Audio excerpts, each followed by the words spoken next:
क्षमावाणी पर्व जो है मना रहे हैं, लेकिन एक ही दिन का यह पर्व मनाने की बात आचार्यों ने नहीं कही। एक दिन तो तुम क्षमा धारण कर लो, बाकी दिन खूब गुस्सा करना, खूब गाली गलौज करना, खूब मारपीट करना, ऐसा तो है नहीं।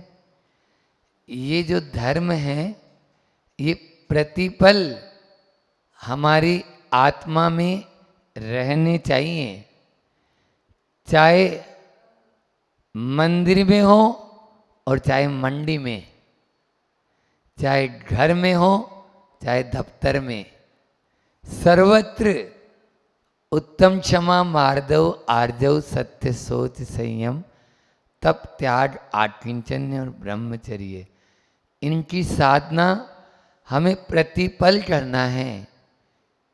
अन्यथा होता यही है, जब तक हमारे पास बैठे हैं सिद्ध क्षेत्र में हैं, तब तक तो वो मैंने ओढ़ी रे चुनरिया वही वाली हो जाता है काम उसका, और बाद में वो कहाँ चली गई चुनरिया बट गई पता ही नहीं चला।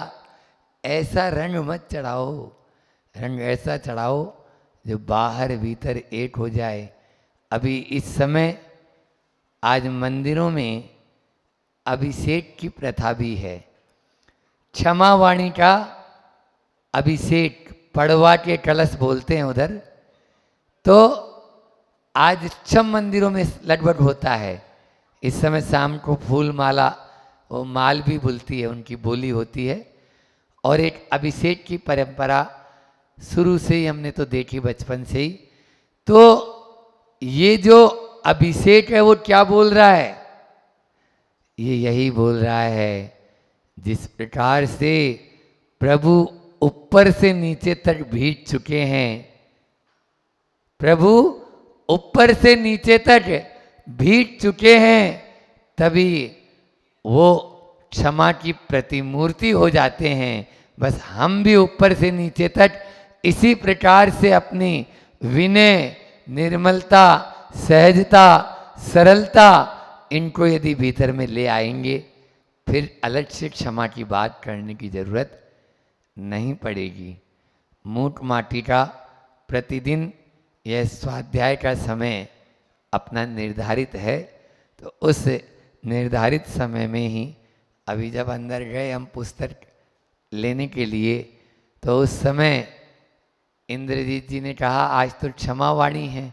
मैंने बोला सुबह से तो मैं बोल ही रहा हूँ, 2 बार बोल चुका हूँ। तो फिर भी क्षमा तो ऐसा है कि बोलने की बात है ही नहीं ना। मैंने बोला था प्रातःकाल कि भले ही वाणी लगा रखा है, लेकिन यह हृदय से होना चाहिए।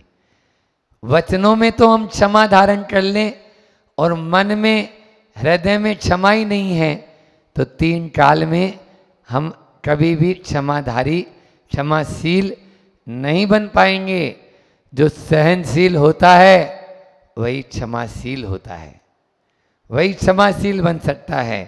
सहनशीलता के अभाव में हम कभी भी, आगे ही बैठ जाओ ना, गुरुकुल के बच्चे यहाँ आगे बैठो, हाँ पीछे नहीं, छोटे हैं हाँ। तो लाइन से, क्षमाशील वही होता है जो सहनशील होता है। सहन करना जिस दिन, धैर्य हमारे भीतर में नहीं है और वहीं हम उफन जाते हैं।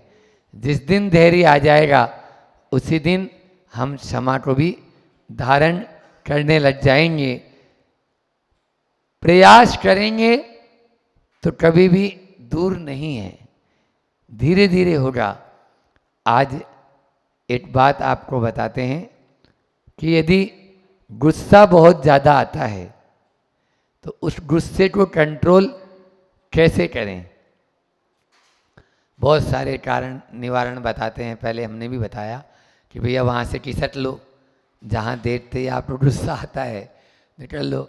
नहीं बन पाता है तो उस समय भैया पानी मंगा लो, पानी पी लो, ठंडा पानी पी लो, है ना। या फिर आप गुस्सा आ रहा है तो आईने में अपना चेहरा देख लो एक बार। जिस समय गुस्सा आए उस समय आपकी यदि फोटोग्राफी होए तो वो अपना आप पता लग जाएगा, अरे ये मेरा रूप है, हाँ ये आप ही का रूप है। ये उस समय लिया गया था जब आप आपे से बाहर थे। इस प्रकार से होता है, बागवानी करें, ये भी एक है। लेकिन एक और बताते हैं, जब भी गुस्सा, देखो गुस्सा मुझे भी आता है, ऐसा नहीं कि हम कोई अभी बिल्कुल दूध से धुले हुए हो गए हैं और हमें गुस्सा नहीं आएगा। और इंद्रजीत जी तो देखते भी हैं कि महाराज जी जो है कई बार तो थोड़ा बहुत हो जाते हैं, लेकिन पानी की रेखा के समान है कि इधर आया और इधर साफ, समझ में आया। लेकिन वो आया क्यों? अभी पानी की भी रेखा तो रेखा है ना, रेखा नहीं है वो। फिर तो उसके लिए अपन को बार बार अपने आप को देखो, बिना हम कहें गुस्से का त्याग कर दो, आप तो क्षमा की प्रतिमूर्ति, ये सब प्रवचन का विषय हो जाएगा और हो भी नहीं पाएगा। आपको गुस्सा आए, आने दो, लेकिन एक नियम बना लो कि जब भी गुस्सा आएगा हम 50 का नोट मंदिर की गुल्लक में डालेंगे, 50 का नोट मंदिर की गुल्लक में डालेंगे। पहले दिन हो सकता है आपको 10 बार आए, है ना, आप 500 रुपये डालो, लेकिन दूसरे दिन वही 250 रुपये में हो जाएगा काम आपका। हम बता रहे हैं क्यों? ये अपने आप को जब तक हम पनिशमेंट नहीं करेंगे तब तक सुधार नहीं आएगा।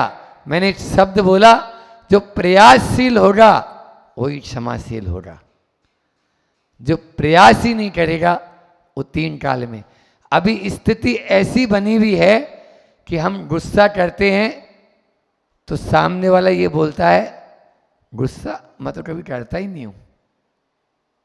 अब बोलो, उठाया उसे जा सकता है जो सो रहा हो, जो सोने का नाटक किया हुआ है उसको बोलो।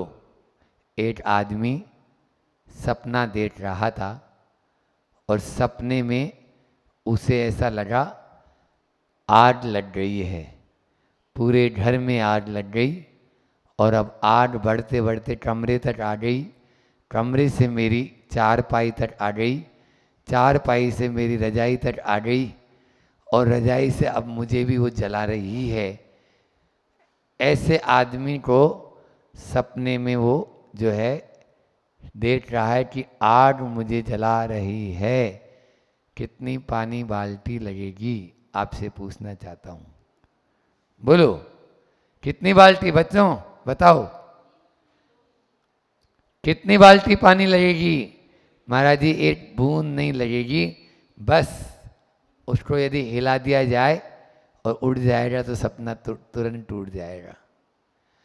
आज के इस व्यक्तियों की स्थिति ऐसी ही है, वह आग तो लगी हुई है लेकिन उठावा नहीं है। जब तक जागेंगे नहीं तब तक 3 काल में आप पानी की दमकल या पानी की वो फोन करते रहो 101 पे, फायर ब्रिगेड वाले को, कुछ नहीं होगा, वो भी नहीं आएगा। वो जानता है ना वहाँ तो रोज यही होना है, रोज घर घर की यही कहानी है। आप कहीं पे भी चले जाओ और किसी भी जाति पाति से कोई बंधन नहीं, क्यों? बात बात में उफनने की आदत पड़ गई। अब ऐसे आदमी को किस प्रकार से, उसको कितनी बाल्टी पानी लगेगी? लड़ने की ज़रूरत नहीं, थोड़ा सा उठाने की ज़रूरत है। बस समस्या ये है कि एक ने कहा कोई 25 और 25 50 बोल दे तो मैं अपनी भैंस दे दूंगा। भीतर से समदन निकल के आई, बोले कितनी भैंस दे दोगे? 25 और 25 50 ही तो होते हैं। तो वो बोलता है, अरे पगली कहने तो दो, मैं मानूंगा तब तो, कहने तो दो, मैं मानूंगा तब तो। ये स्थिति आज के संसार की है। बल्लू भैया का प्रश्न था, हम लोग जाना तो नहीं चाहते लेकिन जाना पड़ रहा है। यही भव्य आत्माओं का एक स्वभाव होता है और यही भव्य आत्मा की पहचान होती है। बुरे कार्य को करना पड़े करे नहीं, और अच्छे कार्यों को करना न पड़े, पूरे तन मन और धन से उसमें जुट जाएं। तत्वार सूत्र में तीव्र मंद ज्ञाता ज्ञात भावाधिकरण वीर्य विशेष सद विशेष है, यही अर्थ बता रहा है। इसलिए लेकिन हम लोगों की स्थिति क्या है? बुरे कार्य को कैसे करते हो बच्चों? बोलो। बिल्कुल अभी आपको बोल दिया जाए बस एक फिल्मी डिस्को डांस चला दिया जाए तो बिना अपना आप ही पाँव हिलने लगेंगे और नाचने भी लगेंगे ना। लेकिन धर्म कार्य में रुचि कम होती है ना। धर्म कार्य में रुचि बढ़ाओ और पाप कार्य से रुचि घटाओ। 52 गजा आने का यही अपना एक सार्थकता है और यही हमारे भीतर में परिवर्तन लाने की एक यानी शुरुआत है, और कुछ भी नहीं। गुस्सा तो आएगा, आने दो, कितनी बार आएगा उतनी बार आ जा, लेकिन अपने आप को 50 रुपए गुल्लक में डालने की बात कर लो, बस फिर नहीं आएगा। मंडी बामोरा में एक दादी थी और उसके पोते को बहुत गुस्सा आता था, तो कैसे समझाएं? अब दादी धीरे से हमको बोल के गई तो उसको समझाया, देख भाई गुस्सा तो तुम छोड़ नहीं सकता, छोड़ना भी नहीं, हमारे कहने से तुम छोड़ भी नहीं पाएगा, और हमारे आशीर्वाद से हो जाए तो हम तो पकड़ पकड़ के पीछे उठा के उसके सिर पे लगा दें कि अब आज के बाद में इसको गुस्सा नहीं आए। लेकिन ऐसा हो नहीं सकता है, स्वभाव है, और स्वभाव ऐसे तुरंत नहीं छूट पाएगा क्योंकि विभाव को स्वभाव बना लिया है। तो क्या करें? ठीक है, तुम्हें जब जब गुस्सा आए दादी को 50 रुपये देना है। और दादी और पोते में बहुत घनिष्ठ प्रेम, अच्छे पैसे वाले थे, तो मैंने बोला वो 50 रुपये देना स्वीकार कर लिया। और ठीक है, पहले दिन 500 का ही वो लगा उसको चपाती, 10 बार गुस्सा आया, दादी ने नोट करती गई, बस 500 रुपये उसको मिल गए। दूसरे दिन देखा ये तो गड़बड़ है मामला, आधा हो गया बिल्कुल, और 4-5 दिन में ही नॉर्मल आना शुरू हो गया। क्यों? वो तुरंत 50 का नोट दिखेगा ना उसको। और एक बात और बता दें, आप भले ही ऐसे 10,000 रुपये दान दे दो, कोई फर्क नहीं पड़ेगा, लेकिन जब पनिशमेंट के तौर पर आप 50 रुपये भी देंगे ना, तो आपको लगेगा कि नहीं ये मेरे से छूटा गया है, छोड़ा गया है, छुड़ाया गया है। तो इसलिए स्वेच्छा से अपन दान करना अलग बात है, लेकिन एक पनिशमेंट, या आप देखो ना पहले क्या होता था, पहले की परंपराएं यही होती थी। कुछ नहीं है, एक संस्मरण याद आ रहा है, मुनि महाराज का नाम नहीं बोलूंगा, और आपको समझ में आ जाएगा कि देखो इसके माध्यम से किस प्रकार से परिवर्तन होता है। हम लोग 32 महाराज जी थे, 32 महाराज जी से में से एक महाराज जी से कोई अपराध हो गया। अपराध का मतलब ऐसा नहीं था कोई बहुत बड़ा अपराध था, लेकिन गुरु की आज्ञा के बिना उन्होंने कोई काम किया, और गुरु की आज्ञा के बिना किया तो महाराज जी, बड़े महाराज जी ने उनकी क्लास लगाई और आचार्य श्री जी तक फाइल पहुंच गई। तो उन्होंने भी सहज भाव में, हम लोगों का भाव होता है, वो सबका ही होता है कि आचार्य श्री जी आप जो भी प्रायश्चित दें हमें मंजूर है, गलती हमारी हो गई। उस समय कोई आर्गुमेंट नहीं, कोई तर्क करने की बात ही नहीं है ना कि अच्छा है कि बुरा है क्या है, क्यों? गलती है अपनी, उसको स्वीकार करना है। उन महाराज जी ने बोला आचार्य श्री जी हमारी गलती हो गई। बोले कल इरियापत भक्ति में जब पूरे 32 महाराज जी बैठे रहेंगे तो आपको खड़े होकर केवल मात्र यही स्वीकार करना है कि मैंने ये अपराध किया था और ये मेरी गलती हो गई, बस। अब उन महाराज जी पे क्या बीती ये आप भी समझ सकते और हम भी समझ सकते हैं। आप यहाँ पर उनको कमरे में भले ही 5 उपवास दे देते, 10 उपवास दे देते, कोई फर्क नहीं था, लेकिन वहाँ खड़े होकर जो बोलना है वो बहुत बड़ी बात होती है। पहले की अदालतें ऐसी ही होती थी। भारत में ₹1.25 उस राजा के लिए या उस सेठ के लिए या उस बड़े अमीर घराने वाले के लिए कोई ₹1.25 मायना नहीं रखता था, लेकिन पंचायत बैठेगी, आम पब्लिक आएगी और आपको इस अपराध के लिए ₹1.25 आपको जुर्माना है। ये जुर्माना, लेकिन जुर्माना कैसे है? वो पूरी सभा के सामने है, तब जाके परिवर्तन अपना आप आने लगता है। आप देखिए, जब कभी भी हल्का सा भी आपके अंदर में कुछ भी आए, उसकी निंदा करा करो और उसके बाद में आप हम अपने आप में जब कभी भी कुछ होता है, मैं अपनी बता दूं कि आज मेरे से ये गलती हो गई, मंडलोई जी को हमने थोड़ा सा कुछ बोला था भैया, तो अब कल भोजन में अपन को ये अपनी इच्छा रहती है या जो भी अपन को मिलता है उसमें से, क्योंकि हरी और ये तो लेना ही नहीं है, जो लेना है उसमें से इस चीज़ को और अवॉइड करना है, क्योंकि ये अपना प्रायश्चित है। अपने आप को जितना जितना जितना प्रायश्चित करते चले जाएंगे, दूसरे की आवश्यकता ही नहीं। हमारे भारतवर्ष में आत्मानुशासन की पद्धति थी, अनुशासन की पद्धति थी, शासन और प्रशासन की कभी पद्धति नहीं आई। ये तो अभी चली है। आप आदिनाथ भगवान के इतिहास को उठा के देखें तो हा, मा और दिट, ये 3 दंड प्रक्रिया पहले चली। समझ में आ रहा है?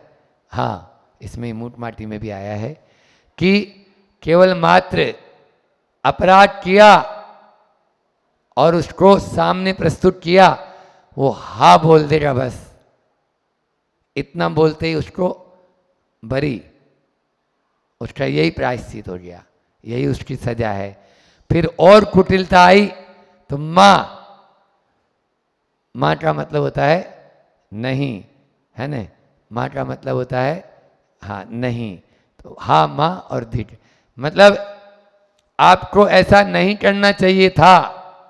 ये दूसरा जो है, हाँ, आप लोग भी इसका अर्थ नहीं जानते होंगे, ये गूढ़ अर्थ है हाँ माँ धिट, मुझे ऐसा नहीं करना चाहिए था और मैंने ऐसा कर लिया, या राजा बोलेंगे आपको ऐसा नहीं करना था। और तीसरा है धिट, अब धिक्कार हो, आपने ये सही नहीं किया, आपको धिक्कार है।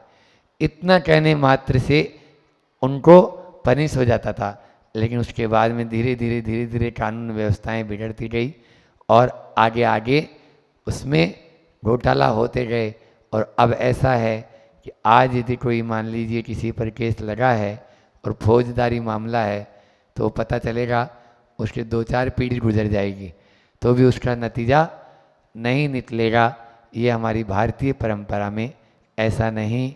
न्याय, शिक्षा और चिकित्सा, 3 चीज लिख लो। आचार्य श्री जी बार बार कहते हैं न्याय, शिक्षा और चिकित्सा ये तीनों सेवा हैं, ये तीनों सेवा हैं, बिजनेस नहीं। आज तीनों के तीनों ही व्यवसाय हो गए, तीनों ही। वो बंदर वाली कहानी सुनी है आपने? बंदर था, 2 बिल्लियां लड़ रही थी और रोटी का टुकड़ा एक इधर से ज्यादा होता तो मुंह में डाल लेता, फिर इधर से भी वो ज्यादा तोड़ता ताकि वो बैलेंस बराबर नहीं हो जाए। न्याय तो एक समय में होना है, लेकिन अगर मैं दोनों को बराबर कर दूंगा तो मेरे क्या हाथ आएगा? बस ये जो खुरापाती उस न्यायाधीश और वकीलों के अंदर में आ गई है, उसके कारण कभी भी न्याय समय पर हो ही नहीं पा रहा। मैंने इसीलिए वकीलों को और न्यायाधीशों को कहा कि न्याय में सत्य की घोषणा में विलंब होना भी असत्य की कोटि में आता है, असत्य की कोटि में आता है। आप पहले ऐसा होता था तुरंत, चाहे राजा का बेटा भी क्यों न हो। आपको बताएं, अयोध्या जो राजा राम की जन्मभूमि है, उसमें एक ऐसा ही मांसाहारी राजा हो गया था इनके पूर्वजों में, नघोष, और उसको भी गधे पे काला मुड़, अब भी तुरंत, और बेटे ने गलत किया तो मृत्युदंड। आज की तारीख में लगेगा, ऐसे नहीं कि आज का कल होना है, तब जाकर राज्य का संचालन होता है और तभी जाकर क्षमा को जी पाते हैं, अन्यथा क्षमा नहीं हो पाता है। हाँ, ये जो हमारी जो क्षमा चल रही है ना, ये क्षमा नहीं है, ये तो आने दो, आने दो। उस क्षमा का कोई महत्व ही नहीं। जितना लेता जा रहा है और उसके मन में भी पाप बसा हुआ है। दो चेहरे होते हैं, दो मठोटे, हर प्राणी के दो चेहरे नजर आते हैं, एक ऊपर वाला और एक भीतर वाला। ऊपर वाले से तो वो आपको कुछ और नजर आएगा, लेकिन भीतर वाले से वो यही देखता है कि इसको ज़्यादा से ज़्यादा बेवकूफ़ कैसे बनाया जाए। इससे हमें, आप जब तक आपके मन में ये सहजता, सरलता, सहिष्णुता, ये गुण नहीं आएंगे, तब तक हम क्षमा को धारण कर ही नहीं पाएंगे। पुरुषों में तो क्या होता है, पुरुषों में गुस्सा ज़्यादा आता है और महिलाओं में जिद ज़्यादा होती है। हाँ, जिद है, वो कोई जिद पकड़ लेगी तो फिर समझ लो, हाँ देखा तो है। तो इस प्रकार से तो क्षमा से गुस्से को जीता जा सकता है। यहाँ पे आज महिलाएं कम और पुरुष ज़्यादा है, ये भी एक 52 गजा का अतिशय कहेंगे कि इसमें भी महिलाएं तो ज़्यादा होती है प्रवचनों में और पुरुष कम होते हैं। तो इसलिए ये बात याद आई कि तुरंत, क्योंकि हम तो जैसी सभा होती है वैसा ही उपदेश दे देते हैं। तो गुस्से को, आज क्षमा का दिन है, तो गुस्से को कंट्रोल करना है तो हमें क्षमा को धारण करना पड़ेगा, और जिद को भी कंट्रोल करना है तो भी क्षमा तो है ही। और इसके अंदर आता है भूलना। जिद कैसे कम हो सकती है? एक फॉरगेट एंड फॉरगिव, एक हमारा प्रिंसिपल था। ये भी एक, हमने एक माला, पहले हम माला देते थे, तो भैया तुम्हें क्या माला फेरनी, तो फॉरगेट एंड फॉरगिव, मतलब भूल जाओ और क्षमा कर दो, भूल जाओ और क्षमा कर दो। आज उसका रहस्य मालूम चला, ये तो हमने नहीं मालूम था, लेकिन इन दोनों को जुड़ जाएगा कि पुरुषों के लिए फॉरगिव हो गया और महिलाओं के लिए फॉरगेट, भूल जाना। आप कोई छोटे बच्चे ना जिद कर रहा है ना, आप देखो उसको डाइवर्ट कर दो आप। जैसे वो कोई मान लीजिए जाने की जिद कर रहा है, कुछ भी कर रहा है, उसको पकड़ा दो बस आप, लॉलीपॉप, अब वो भूल गया। क्यों? क्योंकि इधर दूसरी चीज में उपयोग चला गया ना। जिद को संत कहते हैं जिद्दी नहीं बनो, जिंदा दिल बनो। जिद्दी हमको अधोगति का पात्र बना देगी और जिंदा दिली ऊर्ध्वगति का पात्र। बस अपने मन में सकारात्मक विचारों के माध्यम से हम जिद को हटा देंगे और जिंदा दिल बन सकती हैं आप लोग भी। और गुस्से को कंट्रोल करने के लिए तो सबसे अच्छा है एक ज्ञानार्णव जो ग्रंथ है अपना, ध्यान का बेजोड़ ग्रंथ है, उस ग्रंथ में आया कि किस प्रकार से आप अपने गुस्से को कंट्रोल कर सकते हो। उसको सुनाकर अपनी बात को विराम करूंगा कि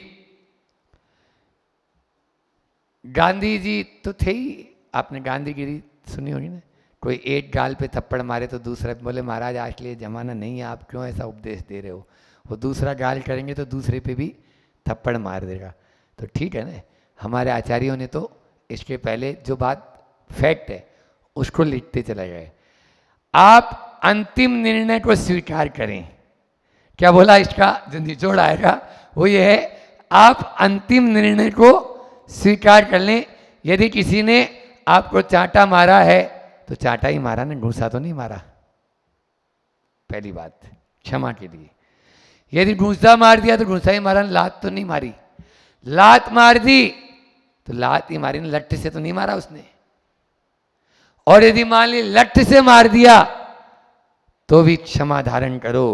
लट्ठ से ही मारा है ना, जान से तो नहीं मारा है उसने, मेरे को अंगों को तो नहीं तोड़ा है। और अंगों को तोड़ दे और जान से भी मार दे तो भी क्षमा धारण करो। कोई बात नहीं, उसके प्रति मुझे क्षमा धारण करना है, मैंने उसके साथ ऐसा ही बर्ताव किया था, आज उसने कर लिया तो मेरा कर्जा छूट गया, अब मैं उऋण हो गया, अब मैं उऋण हो गया। जितना मेरे ऊपर कर्जा था वो कर्जा मेरा दूर हो गया। तो भी आप क्षमा धारण करते हुए ही अपने प्राणों का परित्याग करें। ये ज्ञानार्णवकार ने एक कारिका के माध्यम से इसको रेखांकित किया। ये क्षमा की पराकाष्ठा होती है और ये उन्हीं में हो सकती है जो सुख दुख, लाभ हानि, संयोग वियोग, पाने में खोने में हमेशा समता भाव धारण करेंगे।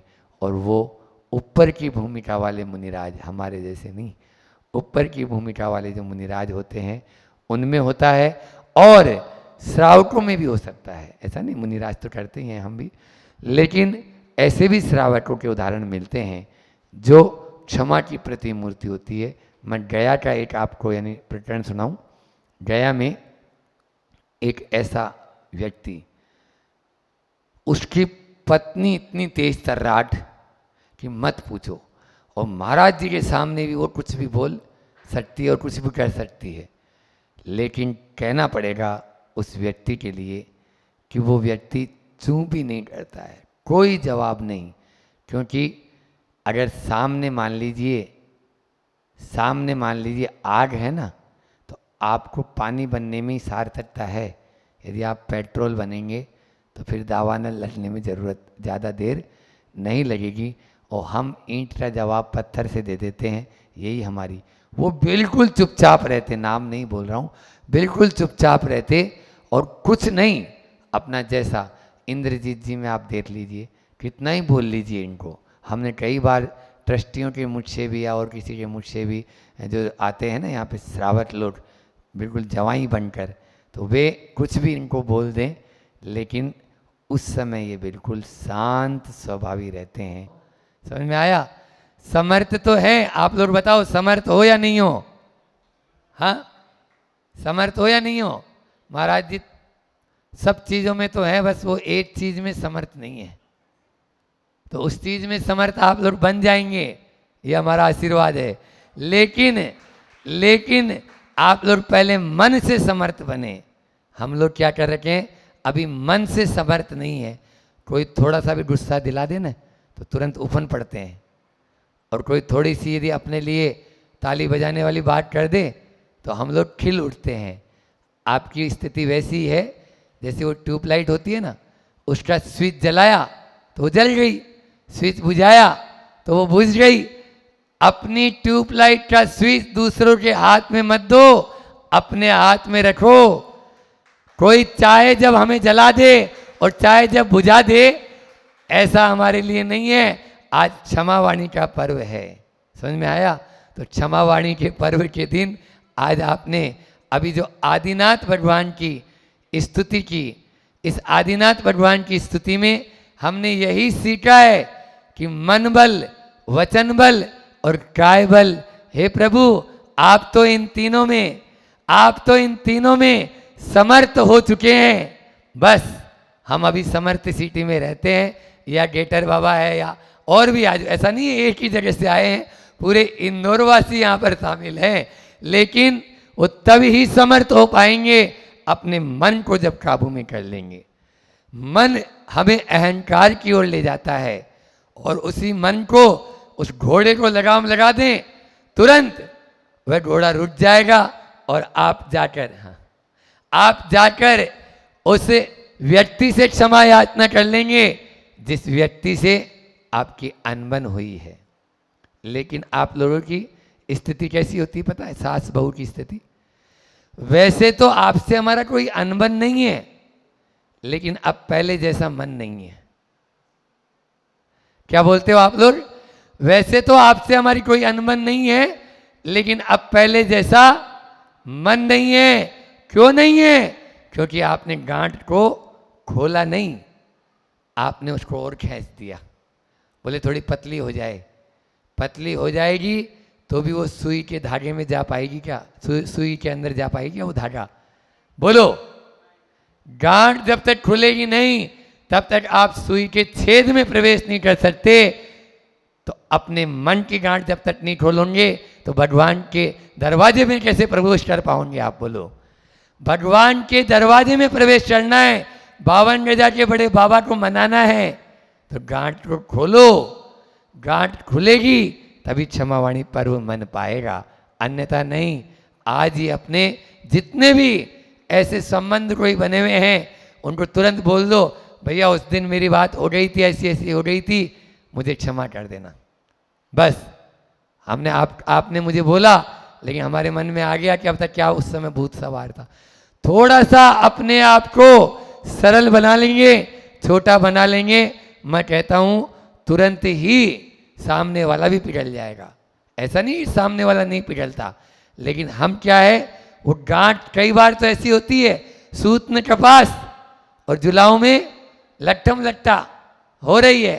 आपस में एक दूसरे से खींचातानी, ऐसी ऐसी खींचातानी चलती है घर परिवार में, क्योंकि पूर्वाग्रह, एक शब्द है, पूर्वाग्रह के कारण हम कभी भी अपने इस नेत्र के द्वारा सही दृष्टि आ ही नहीं पाती है। आप इस आंख पर ये बताओ, लाल चश्मा लगा लेंगे तो कैसा दिखेगा? बोलो बच्चों, लाल दिखेगा। और हरा चश्मा लगाएंगे तो हरा दिखेगा। बस आप यदि मिथ्या दर्शन का या गलत धारणा का पहले से ही, एक्चुअल में जो गलत और धारणा, ये शब्द क्या बोल रहा है पता है?